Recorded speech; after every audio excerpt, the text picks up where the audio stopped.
ମୁଁ ଆଜି ଆପଣମାନଙ୍କ ପାଇଁ ଗୋଟେ ମିକ୍ସ ହାଲୁଆର ରେସିପି ନେଇକି ଆସିଛି। ଏଇଟି ବହୁତ ଜଲ୍ଦି ବନିକି ରେଡ଼ି ହେଇଯାଇଥାଏ। ଆମେ ଏହାକୁ ବହୁତ କମ୍ ଘିଅରେ, ମିଠାରେ ଏବଂ ବହୁତ କମ୍ ସମୟରେ ମଧ୍ୟ ବନେଇକି ରେଡ଼ି କରିପାରିବା। ଏହାକୁ ପିଲାଠୁ ନେଇକି ବଡ଼ ପର୍ଯ୍ୟନ୍ତ ସମସ୍ତେ ଖାଇବା ପାଇଁ ବହୁତ ପସନ୍ଦ କରିବେ। ଏଇଟି ଟେଷ୍ଟି ସହିତ ହେଲ୍ଦି ମଧ୍ୟ ବହୁତ ଥାଏ। ଏମିତି ବେଳେବେଳେ ଆମକୁ ମିଠା ଖାଇବା ପାଇଁ ବହୁତ କ୍ରେଭିଂସ୍ ହୁଏ, ତ ଆପଣମାନେ ଏଇ ରେସିପିଟିକୁ ମଧ୍ୟ ଟ୍ରାଏ କରିପାରିବେ। ଏଇଟି ବହୁତ ଜଲ୍ଦି ବନିକି ରେଡ଼ି ହେଇଯାଇଥାଏ। ଆପଣ ସମସ୍ତଙ୍କୁ ମୋ channel bake and cook by ସିନୁକୁ ଅନେକ ଅନେକ ସ୍ୱାଗତ। ଯଦି ଆପଣମାନେ ମୋ ଚ୍ୟାନେଲରେ ନୂଆ ଅଛନ୍ତି, ଦୟାକରି ମୋ ଚ୍ୟାନେଲଟିକୁ ସବସ୍କ୍ରାଇବ୍ କରିନିଅନ୍ତୁ ଓ ପାଖରେ ଥିବା ବେଲ୍ ଆଇକନ୍ ବଟନଟିକୁ ପ୍ରେସ୍ କରନ୍ତୁ। ତାହେଲେ ଆଗକୁ ଆପଣଙ୍କୁ ମୋର ନ୍ୟୁ ଭିଡ଼ିଓର ନୋଟିଫିକେସନ୍ ମିଳିଯିବ। ତାହେଲେ ଚାଲନ୍ତୁ ଜମା ଟାଇମ୍ ୱେଷ୍ଟ ନ କରିକି ଏଇ ରେସିପିଟିକୁ ବନେଇବା ଷ୍ଟାର୍ଟ କରିବା। ବର୍ତ୍ତମାନ ଦେଖନ୍ତୁ, ମୁଁ ଏଠି ଗୋଟେ ପ୍ୟାନ୍ ଗରମ କରି ନେଇଛି ଏବଂ ପ୍ୟାନ୍ରେ ମୁଁ ଏଠି ଗୋଟେ टीस्पून घिओ दे देइछि। तापरे आमे एठी 1/4 कप सुजी ऐड करि नबा। तो एठी मु सरुदाना सुजी व्यवहार करिछि, आपण चाहिले मोटा दाना सुजी मध्य व्यवहार करि परिबे। हाउ आमे याकू यार कलर चेंज होबा जाय आकू फ्राई करिकी नेइ नबा। तो वर्तमान देखंतु सुजीटी हमर भाजी हे गलानी। तो आमे कोन करिबा ना याकू वर्तमान गोटे प्लेट को काढी नबा। तो वर्तमान देखंतु मु याकू प्लेट को काढी नेछि। तापरे आउथरे गोटे टीस्पून घिओ मु एठी पैन रे देई देइछि। तापरे आमे एठी 1/4 कप ऑफ सिमेई दे दबा। तो मु एठी रोस्टेड सिमेई व्यवहार करछि। आपण चाहिले प्लेन हमर जो सादा सिमेई आछि ताकू मध्य एठी देई परिबे। आकू मु जस्ट गोटे मिनिट पे फ्राई करिकी नै नउछि। तो नेला परे आमे कोन करिबा ना पैन रु सिमेईटी को गोटे प्लेट को काढी नबा। तापरे काढी नेला परे आमे पैन टी को पूरा पूरी क्लीन करिकी तापरे एठी आउ गोटे टीस्पून घिओ देई दबा। आ घिओ देला परे देखंतु एठी मु किछि गाजर कोरेकी रखिछि। पाखापाखि एठी 2टी गाजर को मु भला बे धोईकी ता स्किन काढी नेकी तापरे को एई भला बे ग्रेटर साहाय्य ग्रेट करिकी नेइछि। आउ आमे याकू देई दबा पैन रे। आउ याकू आमे भाजी नबा जे पर्यंत आरो सब जाक पानी सुखी न जाइछि। आउ एटा पूरा पूरी सॉफ्ट न हो जाइछि। आमे से पर्यंत आकू भाजी करी नेइ नबा। तापर देखंतु पाखापाखि 3 रु 4 मिनिट परे हमर गाजरटी बहुत बढ़िया बे सिझी जाइछि एवं भाजी भी मधे हो जाइछि। ताकू आमे कोन करिबा ना पैन रु काढी नबा। आउ काढी नेला परे आमे कोन करिबा ना सेई सेम पैन रे आउ किछि घिओ ऐड करिबा। तो वर्तमान देखंतु मु पैन रे एठी पाखापाखि आउ गोटे छोटो टीस्पून घिओ देई देइछि। आउ देला परे आमे एठी किछि ड्राई फ्रूट्स फ्राई करिबा। मु एठी काजू पाखापाखि 12 रु 14 टा काजू एवं किछि किसमिस मध्य एहाको फ्राई करिकी नै नेबी। किंतु आमे काजूटी को टिके हल्का गोल्डन ब्राउन हैला परे ही काढी नबा। तो वर्तमान देखंतु काजूटी को मु पैन रु काढी नेछि। आ काढी नेला पर आमे कोन करिबा ना सेई सेम पैन रे आमे किसमिस पके नबा। मु एठी पाखापाखि किछि अल्प माने 2 चामच पाखापाखि किसमिस मु एठी पके नेछि। आ पके नेला पर एको मध्य आमे टिके एम्ति जेमति फुली गला पर ही आको मध्य पैन रु काढी नबा।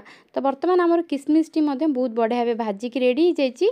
तापर आमे कोन करिबा ना सेई सेम पैन रे आमे चीनी दबा। आउ एठी मु 1/4 कप ऑफ चीनी व्यवहार करिछि। आउ चीनी को आमे इवनली चारिडे स्प्रेड करि नबा एवं गैस रो फ्लेम टी को पूरा पूरी स्लो करि नबा बा सिम करि नबा। आउ चीनी टी को देखंतु आपण एम्ति मेल्ट होबा पई छाडंतु। देखिए धीरे धीरे साइड रु चीनी हल्का हल्का मेल्ट ही आसीबो। तापरे आमे कोन करिबा ना गैस रो फ्लेम टी को स्लो ही रखिबा। आउ एहा को मझिरे मझिरे एई भला बे मिक्स करके नै नबा। जेहेतु मु एठी बड़ दाना चीनी व्यवहार करछि तो एटा मेल्ट होबा पई टिके टाइम लागिबो। तो पाखापाखि देखंतु 2 मिनिट परे हमर चीनी टी बहुत बढ़िया बे मेल्ट हो जाइछि एवं आर कलर टी मध्य बहुत बढ़िया बे कैरामेलाइज हेकी ब्राउन कलर पळे आछि। तापरे आमे एठी पाखापाखि गोटे कप पानी ऐड करि नबा। आ पानी ऐड कला पर आमे कोन करिबा ना गैस रो फ्लेम टी को टिके हाई कर दबा। आ एठी जो चीनी टी आमे पानी ऐड कला पर टिके बिंडा बळा हे जाइछि देखंतु ताकू आमे पूरा पूरी मेल्ट होबा पई दबा। तो आपण गैस रो फ्लेम टी को हाई कर देले एटा बहुत जल्दी मेल्ट हे जिवो। तापर आमे कोन करिबा ना टी किछि लूण ऐड करबा। मु पाखापाखि 1/4 टीस्पून लूण ऐड कर देछि। ता द्वारा मिठाटी हमर बहुत बढ़िया बे बैलेंस हे जिवो। आ ए पानी टी को आमे फुटै फुटै रिड्यूस करि नबा। तो पाखापाखि आमे 3/4 कप वाटर को आकू रिड्यूस करिकी नै नबा। तो वर्तमान देखंतु हमर पानी टी बहुत बढ़िया बे रिड्यूस हे आसलानी। तापर आमे जो तीनटा को मिसेई की रखिथिले गाजर सिमेई एवं सुजी ए तीनटा को मिसेई की आमे कोन करबा ना पैन रे देई दबा। आउ देला परे आमे याकू कंटिन्यूअसली एई भला बे मिक्स करिकी नै नबा। ता द्वारा एथिरे किछि लम्प्स पड़िबोनी। आउ ए तीनटा को भला बे मिक्स हेकी बाइंड हे जिवो।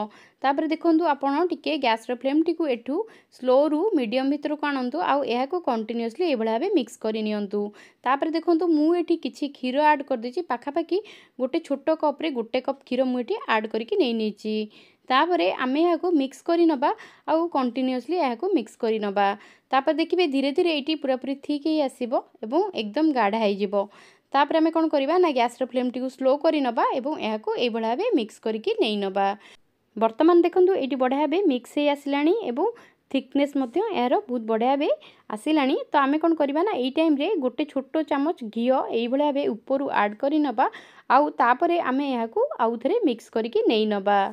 आपण एहा को किछि समय पई एई भला भाबे स्लो गैस रे रखे कि कंटिन्यूअसली एई भला भाबे मिक्स करके नै नियंतु। ता द्वारा एथिरे पडिथिबा सिमेई एवं सुजीटी बहुत बढ़िया भाबे सिझी जिवो। तापर देखंतु मु जो काजू एवं किशमिश को भाजी की रखिथिली सेटा मध्ये एबे एठी देई दिछि आ देला परे आकु मध्ये एथिरे भलो भाबे मिक्स करके नै नबा। आउ एहा को भलो भाबे मिक्स करके नेला परे आमे कोन करिबा ना एथिरे किछि इलायची पाउडर ऐड करिबा। मु एठी गोटे चामच चीनी देहरे 2 टू 3टा इलायची ऐड करके आकु भलो भाबे कुटिकरी नै नेछि एवं एहा को आमे ऊपर ए भलो भाबे देई दबा आ देला परे आमे एहा को गोटे थर भलो भाबे मिक्स करके नै नबा। वर्तमान देखंतु आमर ए मिक्स हलवाटी बनिकी रेडी हो जाइछि। मु आशा करूछि आपण समस्त को मोर ए भिडियोटी निश्चय पसंद आस्थिबो। जदि आपण मानकु मोर ए भिडियोटी पसंद आछि ताहाले आपण आपनकर भल पाइबा ओ सहयोग मते एई भला भाबे दियंतु। मु आगो को आपण मान पई आहुरी नुवा नुवा भिडियो नेकी आसी परिबी। से पर्यंत रहिली नमस्कार, धन्यवाद।